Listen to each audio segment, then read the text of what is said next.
अस्सलामुअलैकुम। हकीम गुलाम मसूद साबरी अल मखदूम दवाखाना समनाबाद फैसलाबाद।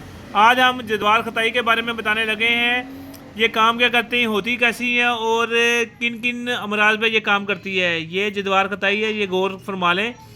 इस तरह के जद्वार होगी तो असल होगी। ये शायद इसके सारे इस तरह के हैं।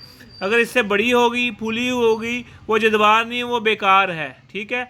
इसका अमल कैसे है और ये काम कैसे करती है। अगर आपने बे बंदों को देनी है और हैज़ से जो औरतें फ़ारग होती हैं, पहले हैज़ से फ़ारग होने के पहले 3 दिन ये 3 खुराकें इसकी देनी है। एक एक माशे की, एक एक माशे की 3 खुराकें देनी है। और इंशाल्लाह यहाँ तक कि ये बहुत से हुक्मात ज़ात 1 तोले की 3 खुराकें करके देते हैं।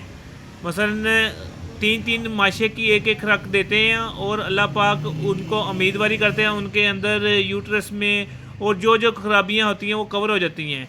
और ये जिस्म के दर्दों के लिए, असाब के लिए बेहतरीन और लाजवाब चीज़ है। एक दफ़ा नहीं, हज़ारों दफ़ा हमने बना के आजमाई मरीज़ों पे ट्राई की है।